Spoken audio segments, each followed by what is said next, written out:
ये बिल्कुल ऐसा हुआ जैसे कि फ्रेंच रेवोल्यूशन के टाइम पे लुई किंग 16 जब लोग उनसे रोटी मांग रहे थे और उन्होंने निहत्ती जनता के ऊपर डंडे चलवाए, गोलियां चलवाई। जो पुलिस सब इंस्पेक्टर्स थे वो बच्चों के ऊपर ऐसे लाठी बरसा रहे थे जैसे कि वो किसी और देश से आए हुए नागरिक हैं और वो इस देश के रहने वाले ही नहीं, और वो पता नहीं कितनी इलीगल डिमांड्स कर रहे हैं। अभी टेररिज्म के बीच में और प्रोटेस्ट के बीच में, टेररिस्ट मॉब्स के बीच में, मॉब लिंचर्स के बीच में और प्रोटेस्टर्स के बीच में कोई एक लाइन किसी ने नहीं खींची आज तक। सरकार को इस चीज के लिए अपना कलेजा बड़ा करना चाहिए कि जो देश आंदोलनों से पैदा हुआ और आंदोलन वहां पर होते रहे, सरकार को आंदोलन झेलने की क्षमता को बढ़ाना चाहिए। पहले हमें समझना पड़ेगा कि जो प्रोटेस्ट है, प्रोटेस्ट से रिलेटेड नियम क्या होते हैं। प्रोटेस्ट करने का जो मौलिक अधिकार इस देश के अंदर है वो हमें आर्टिकल 19 से मिलता है। पुलिस आपसे ये कह सकती है कि भाई ये एक हाई सिक्योरिटी जोन है, यहाँ पर आप प्रोटेस्ट ना करिए, पर पुलिस ने जो फोर्स यूज किया है बेसिकली वो थोड़ा सा प्रोपोर्शनैलिटी के हिसाब से ज्यादा था। पुलिस ने बहुत ब्रूटली उन लोगों को वहां से हटाया। जब पुलिस ने 163 बीएनएसएस की घोषणा कर दी तो इसीलिए पब्लिक उस टाइम पर लोगों को डिस्पर्स करके वहां से हटा सकती है। प्रोटेस्ट करना आपका फंडामेंटल राइट है, लेकिन एक एम्बिट के अंदर। धारा 144 लगाने के बाद में पुलिस आपको ये नोटिफाई करेगी कि भाई धारा 163 या फिर 144 लगी हुई है, तो एसडीएम या फिर जो मजिस्ट्रेट होते हैं वो वहां पर आकर माइक से अनाउंसमेंट करते हैं कि आप यहाँ से चले जाइए, और अगर आप नहीं जाएंगे तो आपको डिस्पर्स करने के लिए हमें फोर्स का इस्तेमाल करना पड़ेगा, जो कि फोर्स आपको आपके ऊपर डिपेंड करता है। जैसे कि अगर आप हिंसक हो जाएंगे तो पुलिस भी हिंसक हो जाएगी। पर जहां तक मैंने आज पूरी इस प्रोटेस्ट को देखा, हमारी सरकार की तरफ से रही कि पुलिस की तरफ से रही कि वो लोग बहुत इजीली कोऑर्डिनेट ना कर पाए और स्टूडेंट्स के ऊपर उन्होंने जबरदस्ती लाठीचार्ज किया। अभी तक कोई भी ऐसा डिसीजन सुप्रीम कोर्ट का मेरे संज्ञान में ऐसा नहीं है जहां पर कि सुप्रीम कोर्ट ने कंपनसेशन देने की बात करी हो या फिर पनिश किया हो ऐसे पुलिस ऑफिशियल्स को, एयरिंग ऑफिशियल्स को। लेकिन हाँ, पीसफुल प्रोटेस्ट करने के लिए सुप्रीम कोर्ट के बहुत सारे जजमेंट्स ऑलरेडी आए हैं साहब। उसकी जांच करने के लिए तो सरकार के पास ही एजेंसीज होती हैं सारी की सारी। जो पुलिस सब इंस्पेक्टर्स थे वो बच्चों के ऊपर ऐसे लाठी बरसा रहे थे जैसे कि वो किसी और देश से आए हुए नागरिक हैं और वो इस देश के रहने वाले ही नहीं, और वो पता नहीं कितनी इलीगल डिमांड्स कर रहे हैं। कि देखिए, प्रोटेस्टर्स के बीच में और मॉब के बीच में बहुत बड़ा डिफरेंस होता है। अभी टेररिज्म के बीच में और प्रोटेस्ट के बीच में, टेररिस्ट मॉब्स के बीच में, मॉब लिंचर्स के बीच में और प्रोटेस्टर्स के बीच में कोई एक लाइन किसी ने नहीं खींची आज तक। लेकिन बिना सूचना दिए मेडिकल इस तरीके की सर्विसेज को बंद करना, ये बड़ा नई तरीके की चीज मेरे को देखने को मिली। सरकार को इस चीज के लिए अपना कलेजा बड़ा करना चाहिए कि जो देश आंदोलनों से पैदा हुआ और आंदोलन वहां पर होते रहे, सरकार को आंदोलन झेलने की क्षमता को बढ़ाना चाहिए। अन्ना हजारे का आंदोलन इसी संसद के सामने कितने दिन चला? पीसफुल प्रोटेस्ट हुआ। क्या उस टाइम पर कोई पॉलिटिकल पार्टी पावर में नहीं थी? They can also do this. वो भी चाहते तो वो भी डिस्पर्स कर देते क्राउड को मार पीट के। लेकिन इस तरीके का रवैया अपनाना कि भाई प्रोटेस्टर्स वहां पर खड़े हुए हैं, आप उनके ऊपर लाठी चला के उन्हें भगा दोगे, ये बिल्कुल ऐसा हुआ जैसे कि फ्रेंच रेवोल्यूशन के टाइम पे लुई किंग 16 जब लोग उनसे रोटी मांग रहे थे। आज के आदमी उनसे अकाउंटेबिलिटी मांग रहे हैं, तो उस टाइम पर लोग रोटी मांग रहे थे और उन्होंने निहत्ती जनता के ऊपर डंडे चलवाए, गोलियां चलवाई। ये देखना चाहिए प्रोटेस्ट पे बैठा कौन है और वो मांग क्या रहे। प्रोटेस्ट पे स्टूडेंट्स बैठे हुए हैं, ठीक है, और स्टूडेंट्स के ऊपर आप लाठी चला रहे हैं। तो मेरा मानना यह है कि इसमें आप कानून की बात को अगर ये कहेंगे, मैं आपसे कहूंगी साहब धारा 163 के तहत उनको अनाउंसमेंट करके हटना चाहिए था, इनको हट जाना चाहिए था, वहां से चीजों को क्लियर कर देना चाहिए था। लेकिन आप ये सोचिए कि पीसफुल प्रोटेस्ट, हम वो लिमिट तय ही नहीं कर पाए आज तक। हमारा कानून वो लिमिट ही तय नहीं कर पाया कि जहां पर कि हम ये कह सकें कि भाई ये पीसफुल प्रोटेस्ट अब जाकर वायलेंट हो गया। मैं कह रहा हूं वो मांग क्या रहे हैं, वो कह रहे हैं कि सरकार शुड बी अकाउंटेबल। भाई आप पेपर लीक हो रहे हैं, आप इसको रोक दीजिए। अब मेरे देश में पेपर लीक हो रहा है और मैं ही रोकने के लिए कह रहा हूं, अब इससे पाकिस्तान का तो कोई फायदा होगा नहीं, चाइना का कोई फायदा होगा नहीं, या फिर ऐसा नहीं है कि भाई श्रीलंका कोई फायदा हो जाएगा। भाई मेरे देश में पेपर लीक रुक जाएगा तो मेरे देश का फायदा होगा। जहां तक बात रही आज के समय की, तो मेरा मानना यह है कि जो भी आज हुआ ये बहुत गलत हुआ। बच्चों को इस तरीके से ब्रूटलाइज करके पुलिस ने मारा, बहुत ही निंदनीय काम है। पहले हमें समझना पड़ेगा कि जो प्रोटेस्ट है, प्रोटेस्ट से रिलेटेड नियम क्या होते हैं। जैसे कि प्रोटेस्ट करने का जो मौलिक अधिकार इस देश के अंदर है वो हमें आर्टिकल 19 से मिलता है, और आर्टिकल 19 के अंदर ये बात भी लिखी हुई है कि अगर आप प्रोटेस्ट कर सकते हो, पीसफुल प्रोटेस्ट कर सकते हो, लेकिन that should be with the reasonable restrictions, यानी कि उसके ऊपर रीजनेबल रिस्ट्रिक्शंस लगाए जा सकते हैं। तो जो रीजनेबल रिस्ट्रिक्शंस है वो सीआरपीसी की धारा 144 और आज बीएनएसएस की धारा 163 के अंदर दे रखे हैं। यानी कि पुलिस आपसे ये कह सकती है कि भाई ये एक हाई सिक्योरिटी जोन है, यहाँ पर आप प्रोटेस्ट ना करिए, या फिर उस पर्टिकुलर घेरे से बाहर रहिए। जहां तक सीजेपी का सवाल है, सीजेपी का प्रोटेस्ट पिछले 1 महीने से चल रहा था और बड़ा पीसफुल प्रोटेस्ट था। पढ़े लिखने वाले बच्चे हैं, बड़ी जायज डिमांड थी उनकी अकाउंटेबिलिटी को लेकर, एजुकेशन मिनिस्ट्री को लेकर, और साथ ही साथ में पहले से नोटिस भी था पूरी की पूरी गवर्नमेंट को कि वो लोग प्रोटेस्ट कर रहे हैं। तो मेरा मानना यह है कि उनका प्रोटेस्ट पीसफुल था, किसी भी तरीके का कोई वायलेंट एक्शन था नहीं। वहां पर पुलिस ने जो फोर्स यूज किया है बेसिकली वो थोड़ा सा प्रोपोर्शनैलिटी के हिसाब से ज्यादा था। पुलिस ने बहुत ब्रूटली उन लोगों को वहां से हटाया। मेरा मानना यह है कि इस प्रोटेस्ट को खत्म करने के और भी तरीके हो सकते थे, जैसे कि सरकार उन लोगों से बात कर सकती थी। अगर किसी संगठन को प्रदर्शन करने की अनुमति नहीं मिलती फिर भी वह मार्च निकालता है तो कानून क्या कहता है? साहब, कानून मैंने आपको बताया आर्टिकल 19 के अंदर आपके पास में राइट है कि आप पीसफुल प्रोटेस्ट कर सकते हो, लेकिन अगर उसका एक दायरा है जो कि रीजनेबल रिस्ट्रिक्शंस के नाम से है, यानी कि पब्लिक लॉ एंड ऑर्डर को किसी भी तरीके की कोई भी हानि नहीं होनी चाहिए। जब पुलिस ने 163 बीएनएसएस की घोषणा कर दी तो इसका मतलब यह है कि पुलिस ये कह रही है कि साहब कि आपके यहाँ प्रोटेस्ट करने से हमें डर है कि पब्लिक लॉ एंड ऑर्डर को किसी भी तरीके की हानि हो सकती है, तो इसीलिए पब्लिक उस टाइम पर पीपीएल लोगों को डिस्पर्स करके वहां से हटा सकती है। तो क्या ये धारा 19 का उल्लंघन नहीं, मतलब छीना नहीं हुआ क्योंकि प्रोटेस्ट करना चाह रहे हैं? सब प्रोटेस्ट करना आपका फंडामेंटल राइट है, लेकिन एक एम्बिट के अंदर, ठीक है। क्या लाठीचार्ज से पहले पुलिस को चेतावनी देना जरूरी होता है? बिल्कुल जरूरी होता है। और लाठीचार्ज कब कर सकती है और इसके क्या नियम रहते हैं? देखिए, धारा 144 लगाने के बाद में पुलिस आपको ये नोटिफाई करेगी कि भाई धारा 163 या फिर 144 लगी हुई है, आप लोग यहाँ से हट जाइए। अगर आप वहां पर डिस्पर्स नहीं होते हैं तो एसडीएम या फिर जो मजिस्ट्रेट होते हैं वो वहां पर आकर माइक से अनाउंसमेंट करते हैं कि आप यहाँ से चले जाइए, और अगर आप नहीं जाएंगे तो आपको डिस्पर्स करने के लिए हमें फोर्स का इस्तेमाल करना पड़ेगा, जो कि फोर्स आपको आपके ऊपर डिपेंड करता है। जैसे कि अगर आप हिंसक हो जाएंगे तो पुलिस भी हिंसक हो जाएगी।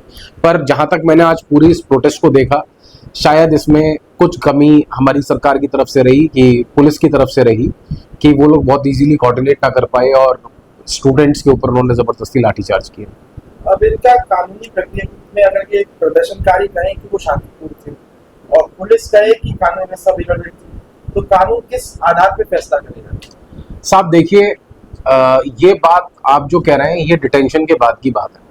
जैसे कि आपको किसी अगर पुलिस ने अरेस्ट करके जेल भेज दिया तो आपके कुछ राइट्स हैं, जैसे कि आपको पता होना चाहिए कि आपको किस मुकदमे के अंदर जेल भेजा और फिर आपके ऊपर कौन सी धारा लगाकर उन्होंने अंदर बंद किया है आपको, फिर उसी हिसाब से उसकी रेमेडीज है। जैसे धारा 151 में अगर आपका चालान कर दिया तो मजिस्ट्रेट के यहाँ से आपको बेल मिल जाएगी। अगर पुलिस ने आपके ऊपर एफआईआर रजिस्टर करके आपको जेल भेज दिया तो फिर आपको बेल लेनी पड़ेगी रेगुलर कोर्ट से। क्या संसद सत्र के दौरान सुरक्षा के नाम पर ज्यादा सख्ती करी जा सकती है? देखिए, अब यहाँ पर जो हाई सिक्योरिटी जोन है, जो संसद के आसपास का जो रीजन है वो हाई सिक्योरिटी जोन है, जहाँ पर की प्रोटेस्ट चल रहा था जंतर मंतर, वो मुश्किल से मुश्किल संसद से 2 किलोमीटर की दूरी पर है। तो मेरा मानना यह है कि हाई सिक्योरिटी जोन को सिक्योर करने के लिए गवर्नमेंट सारे अपने सिक्योरिटी के इंतजाम लगा सकती है। अब ये प्रदर्शनकारियों को लगे कि पुलिस ने गलत कार्रवाई की है तो उनके पास क्या रेमेडीज है? उसमें उनके पास रेमेडीज ये है कि they can approach to the High Court और Supreme Court under writ jurisdiction. क्या इस मामले में सुप्रीम कोर्ट के पहले से कोई ऐसे फैसले हैं जो इसको समझने में आसानी हो, मतलब इससे ऐसे प्रदर्शन किया हो किसी ने और पुलिस ने लाठीचार्ज किया हो, उसमें सुप्रीम कोर्ट का देखिए, अभी तक कोई भी ऐसा डिसीजन सुप्रीम कोर्ट का मेरे संज्ञान में ऐसा नहीं है जहां पर कि सुप्रीम कोर्ट ने कंपनसेशन देने की बात करी हो या फिर पनिश किया हो ऐसे पुलिस ऑफिशियल्स को, एयरिंग ऑफिशियल्स को। लेकिन हाँ, पीसफुल प्रोटेस्ट करने के लिए सुप्रीम कोर्ट के बहुत सारे जजमेंट्स ऑलरेडी आए हैं। जैसे चिपको मूवमेंट था, तो चिपको मूवमेंट के टाइम पर सुप्रीम कोर्ट का जजमेंट था कि भाई हर किसी को अधिकार है कि वो अपना पीसफुल प्रोटेस्ट कर सकते हैं। अगर किसी प्रदर्शन में जरूरत से ज्यादा बल का प्रयोग हो तो उसकी जांच कैसे होती है? साहब, उसकी जांच करने के लिए तो सरकार के पास ही एजेंसीज होती हैं सारी की सारी। लेकिन मेरा मानना यह है कि जो प्रोटेस्टर्स होते हैं इन लोगों को जाकर हाई कोर्ट या सुप्रीम कोर्ट से ये डायरेक्शंस लेने चाहिए और एक हाई हाई लेवल कमेटी का फॉर्मेशन होना चाहिए जिसमें कि ये जांच हो इन सब चीज़ों की। रिटायर्ड किसी भी रिटायर्ड चीफ जस्टिस हो या फिर कोई भी जज हो उनके नेतृत्व में। ऐसी स्थिति दोबारा उत्पन्न ना हो तो उस केस में पुलिस का क्या करना चाहिए और प्रदर्शनकारियों को करना चाहिए कि आगे भी प्रोटेस्ट तो होंगे, ऐसा तो नहीं कि प्रोटेस्ट बंद हो जाए। देखिए सर, एक बड़ी असमंजस की स्थिति इस भारत देश के अंदर। भारत देश की जो आज़ादी 1947 में हुई वो मूवमेंट के थ्रू हुई, ना कि किसी रिवोल्यूशन के थ्रू हुई। तो ये देश जो है यहाँ पर ये जन आंदोलनों का देश है, तो जन आंदोलन तो चलते रहेंगे, लेकिन हमें यह समझना होगा कि यहाँ पर जो हमारी सिविल मशीनरी या फिर पुलिस मशीनरी है वो इस चीज के लिए वेल इक्विप्ड है कि नहीं। आज आप जैसे देखेंगे पुलिस वाले, जैसे कि मैंने देखा जो सिपाही थे, जो पुलिस सब इंस्पेक्टर्स थे, इंस्पेक्टर्स थे, वो बच्चों के ऊपर ऐसे लाठी बरसा रहे थे जैसे कि वो किसी और देश से आए हुए नागरिक हैं और वो इस देश के रहने वाले ही नहीं, और वो पता नहीं कितनी इलीगल डिमांड्स कर रहे हैं। तो पुलिस का सेंसिटाइजेशन होना बहुत जरूरी है, और हमें ये समझना पड़ेगा कि देखिए प्रोटेस्टर्स के बीच में और मॉब के बीच में बहुत बड़ा डिफरेंस होता है। तो प्रोटेस्टर्स को कैसे हैंडल करा जाना चाहिए इसकी कुछ गाइडलाइंस होनी चाहिए, और मॉब को कैसे हैंडल करा जाना चाहिए उसकी भी कुछ गाइडलाइंस होनी चाहिए। अभी ऐसी कोई गाइडलाइन नहीं है। अभी टेररिज्म के बीच में और प्रोटेस्ट के बीच में, टेररिस्ट मॉब्स के बीच में, मॉब लिंचर्स के बीच में और प्रोटेस्टर्स के बीच में कोई एक लाइन किसी ने नहीं खींची आज तक। अगर सरकार या प्रशासन बिना पहले सूचना दिए मेट्रो स्टेशन बंद कर देता जैसे आज किया तो क्या ये कानूनी रूप से सही है? देखिए, ये तो मेरे लिए बड़ी हैरान करने वाली बात थी, बिकॉज मेरा मानना ये है कि पब्लिक ट्रांसपोर्ट एसेंशियल सर्विसेज के अंदर आता है। मान लीजिए किसी को भाई कोई मेडिकली इल है, किसी को किसी एक जगह से दूसरी जगह जाना है, फिर आप कहेंगे साहब उनके पास तो और भी तरीके थे, एम्बुलेंस से चले जाते हैं, ऐसे चले जाते हैं। लेकिन बिना सूचना दिए मेडिकल इस तरीके की सर्विसेज को बंद करना, ये बड़ा नई तरीके की चीज मेरे को देखने को मिली। ऐसे में पब्लिक के क्या अधिकार है? पब्लिक के अधिकार ये है साहब, पब्लिक देखिए इस देश के अंदर ना सबसे बड़ी समस्या ये है कि अधिकार तो सब चीज के हैं, लेकिन अधिकारों को किस तरीके से उन लोगों को अमल में लाया जाए लोगों को नहीं पता। अब मान लीजिए कोई आदमी बीमार था, वो इस मेडिकल सर्विसेज वो अटेंड नहीं कर पाया मेट्रो बंद होने की वजह से, अब वो क्या करेगा? वो उसे कायदे में जाना चाहिए, कोर्ट में, कंज्यूमर कोर्ट में जाके इन लोगों से मुआवजा मांगना चाहिए। लेकिन वो ऐसा कौन करता है इस देश के अंदर? कोई भी नहीं करता मेरे ख्याल से। अब बहुत सारी आम जनता अलग अलग जगह से पहुंची, जनता वहां से मार्च, कईयों को तो पता ही नहीं है कि क्या धारा 144 होती है, उसके क्या परिणाम होते हैं। तो आम जनता के लिए इस पूरी घटना में कानूनी के बारे में क्या सीख लेनी चाहिए? देखिए, मेरा मानना ये है, देखिए आपने जो भी सवाल पूछा वो जनता के पर्सपेक्टिव से है। आपने बोला कि जनता को क्या सीख लेनी चाहिए। मेरा मानना यह है कि जनता से पहले सरकार को सीख लेनी चाहिए।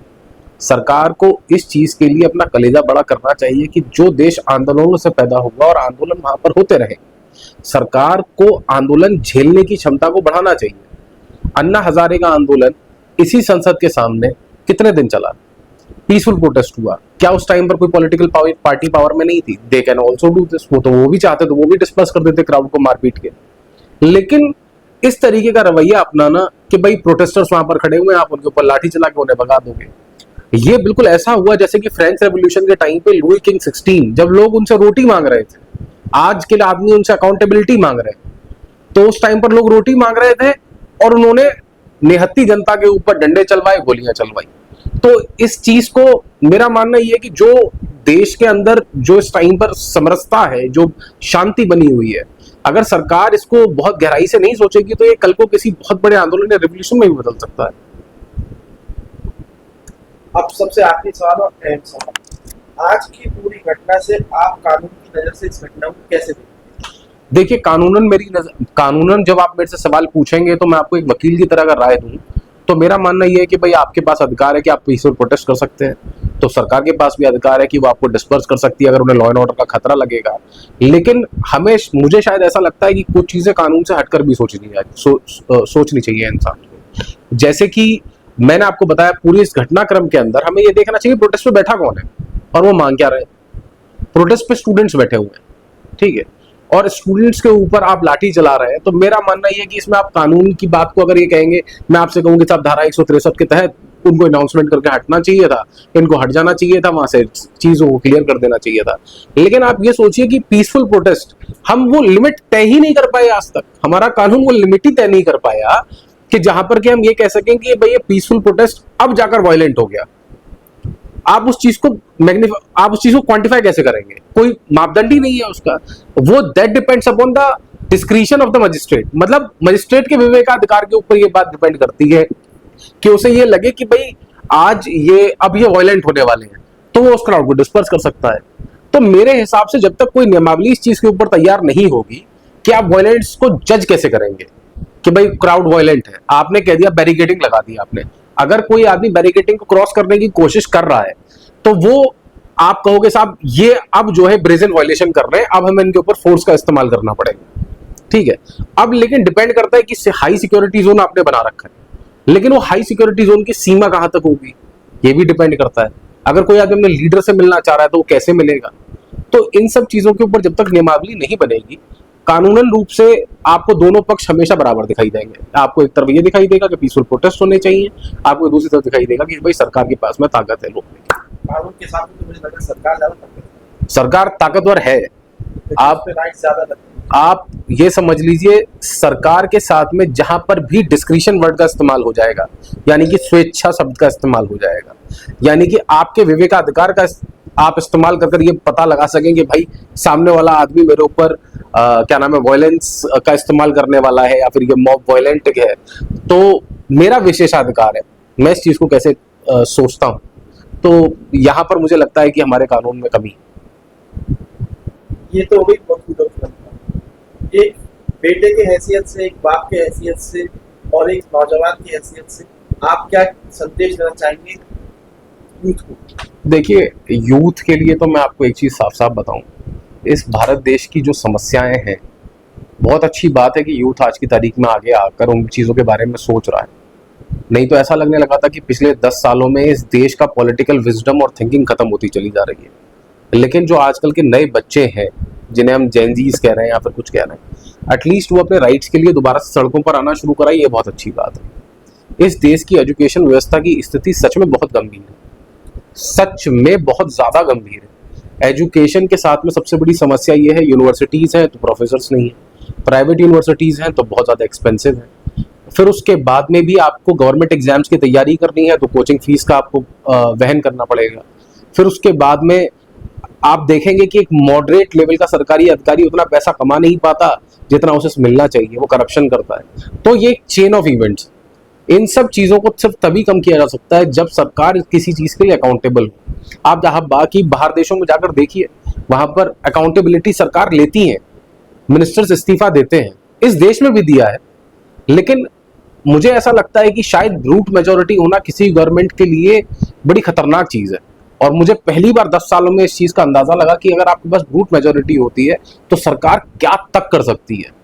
तो मुझे तो कभी कभी ऐसा लगता है कि इमरजेंसी के टाइम पर तो भगवान जाने क्या हुआ होगा, लेकिन आज की तारीख में आप सरकार के खिलाफ अगर कुछ बोल रहे हो तो वो ऐसे प्रोजेक्ट किया जाता है कि that you are anti national, जबकि ऐसा नहीं होता। अपनी सरकार से सवाल पूछने का अधिकार सारे इस दुनिया के, मुझे लगता है हर देश के हर नागरिक को होना चाहिए।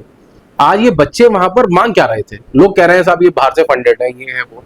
मैं कह रहा हूँ वो मांग क्या रहे हैं? वो कह रहे हैं कि सरकार शुड बी अकाउंटेबल। भाई आप पेपर लीक हो रहे हैं, आप इसको रोक दीजिए। अब मेरे देश में पेपर लीक हो रहा है और मैं ही रोकने के लिए कह रहा हूं, अब इससे पाकिस्तान का तो कोई फायदा होगा नहीं, चाइना का कोई फायदा होगा नहीं, या फिर ऐसा नहीं है कि भाई श्रीलंका कोई फायदा हो जाएगा। भाई मेरे देश में पेपर लीक रुक जाएगा तो मेरे देश का फायदा होगा, ठीक है। तो इन सब चीजों के ऊपर बहुत गहन चिंतन सरकार को करना चाहिए, और सरकार, मेरा मानना ये है कि सरकार को बड़ा दिल रखना चाहिए। जब आप इतने बड़े पदों पर बैठे होते हैं तो मेरे हिसाब से आपका दिल बहुत बड़ा होना चाहिए। आप एक ऐसे वृक्ष की तरह होना चाहिए कि हर किसी जीव जंतु को आपके नीचे छाया मिले। आजकल कॉमेडियन के जोक्स को कोर्ट संज्ञान देती है, तो क्या इसको संज्ञान देती है? देखिए अब मैं आपको क्या बताऊं, वैसे तो देखिए I am officer of court, I never say anything against courts, लेकिन मेरा मानना यह है कि ये पूरा मुद्दा ही कोर्ट से चालू हुआ। अगर सब लोग, जितने भी व्यूअर्स होंगे, वो इस चीज़ को अच्छी तरीके से जानते हैं शुरुआत कहाँ से हुई इस चीज़ की। तो हमें भी समझना चाहिए कि जब कॉन्स्टिट्यूशनल पोजीशंस पे हम लोग बैठे हुए होते हैं तो बड़ी संयमित भाषा का हमें इस्तेमाल करना चाहिए। और being a educated person in a society हमें बहुत सोच समझ के अपनी भाषा का चुनाव कर कर चीज़ों को सामने रखना चाहिए। और जहाँ तक बात रही आज के समय की, तो मेरा मानना यह है कि जो भी आज हुआ ये बहुत गलत हुआ। बच्चों को इस तरीके से ब्रूटलाइज करके पुलिस ने मारा, बहुत बहुत ही निंदनीय काम है। धन्यवाद।